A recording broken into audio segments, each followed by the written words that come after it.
it's been signed by 9 countries, including 5 generals, and it's only including military and government officials. I think she's got some pilots on there who've had direct involvement with UFOs.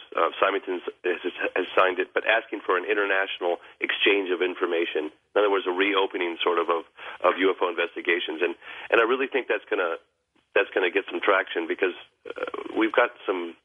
And tell me if I'm rambling here, but we've got some pretty good ideas for unrolling this rolling this new film out. And that is Beyond the Blue. That's your working It's a working title, yeah. I'm not happy with that title right now. If anyone has any ideas, let me know. I don't want flying saucer, or UFO, or alien in the title. I want it to be very kind of vague in that respect. Close Encounters of the Third Kind. Isn't that one taken? Yeah, it is. Hey, speaking of France, what happened last year on that flight between France and the Channel Islands? I went to the Channel Islands, and we documented that case. We actually interviewed the pilot, Ray Bowyer, and I flew in a couple of his passengers, and I also got to meet briefly with, it's so frustrating because it was seen by a couple of different pilots, and one of them was Ray Bowyer, who's with Airlines, the Channel Islands, who's flying back from France to England. And they witnessed this. I mean, he flew towards this thing for like 12 minutes, possibly longer. And then there were 2 disc-like objects right off in front of him. And he was observing them with his binoculars for about, like I said, about 12 minutes. And he said he got uncomfortably close to them, that they were so huge, he estimated them to be roughly a mile across, and diverted because he said he was quite happy to put the... I'll quote him here, to land the plane and have a cup of tea.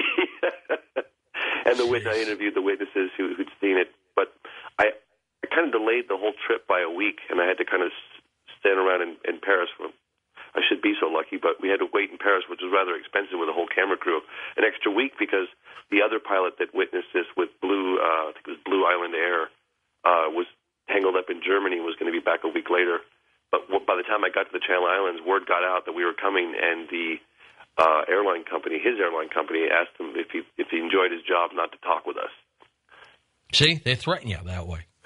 Yeah, so we met with him briefly in a off the record, and I kind of ambushed him a little bit with a camera coming out of a parking lot and got a very brief statement from him.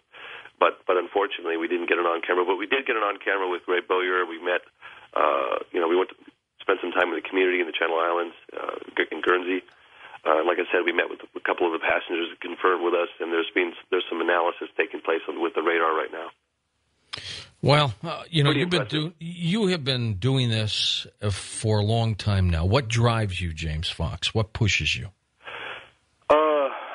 I would say, what they say, it's what you love is going to kill you.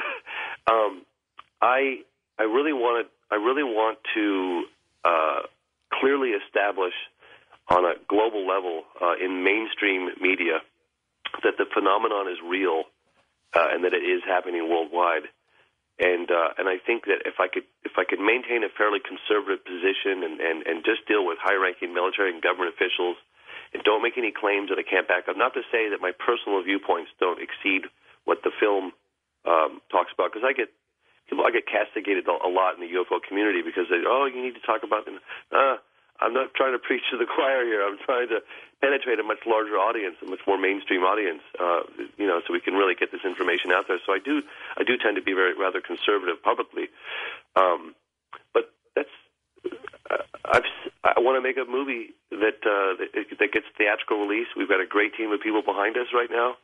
I've been working night and day, 24/7 on this. I think we have a really good chance at it. Like I said, we've got a really great crew. We've got an editor consultant who worked on Apocalypse Now, who's been helping us. We've got a great agent. We've got a lot of media and stuff behind us. I just had to produce a good movie. Well, you will. You're hard dedicated. Hey, what did you think? Give me your honest opinion of what you thought of Ricky Sorrells. I think Ricky is one of the most impressive eyewitness testimonies I've ever heard. I'd put him right up there at the top 2%.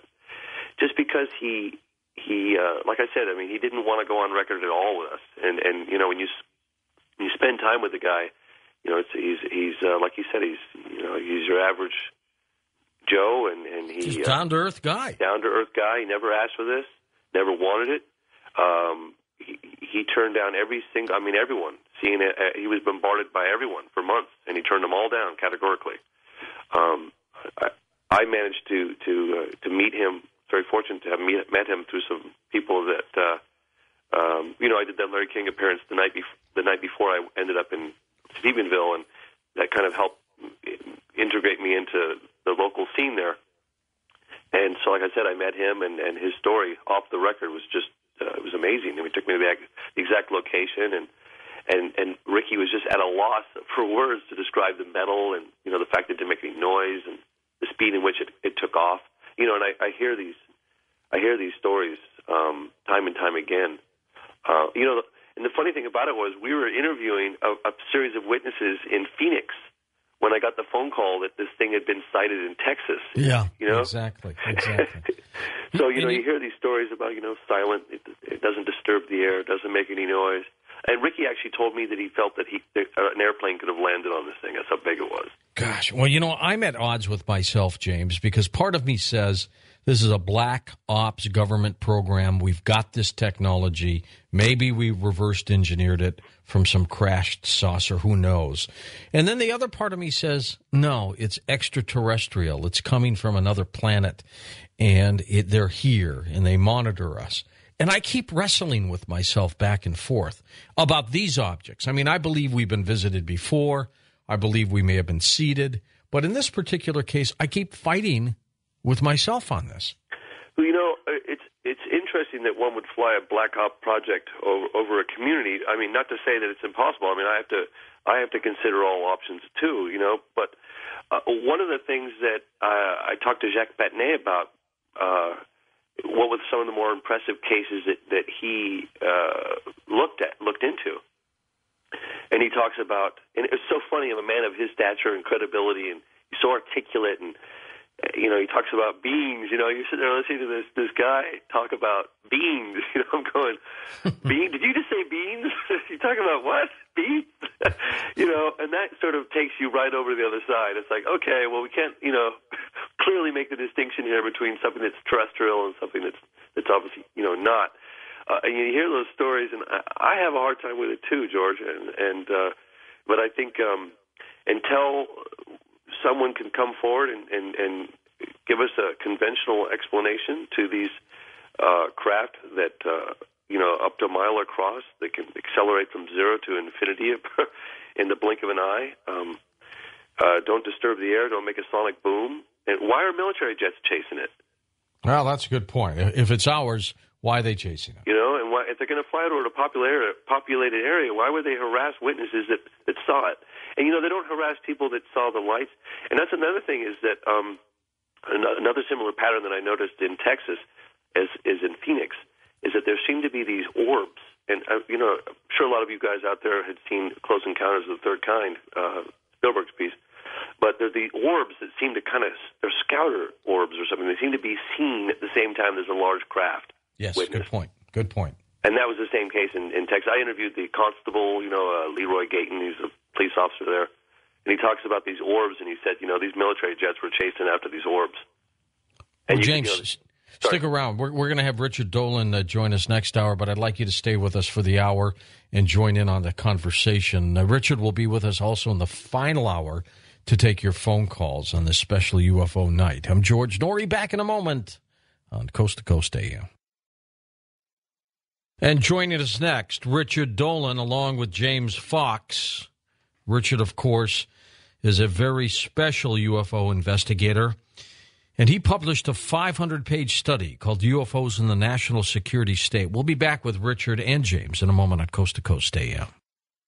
Okay, Richard Dolan. He holds a BA degree from Alfred University and MA from the University of Rochester. And as I mentioned, in 2000, he published a 500-page study, UFOs in the National Security State, first volume of a two-part historical narrative of the national security dimensions of the UFO phenomenon, including records of more than 50 military bases relating to just a number of violations of sensitive airspace by unknown objects, demonstrating that the U.S. military has taken the topic of UFOs seriously, even though they don't publicly admit it to us.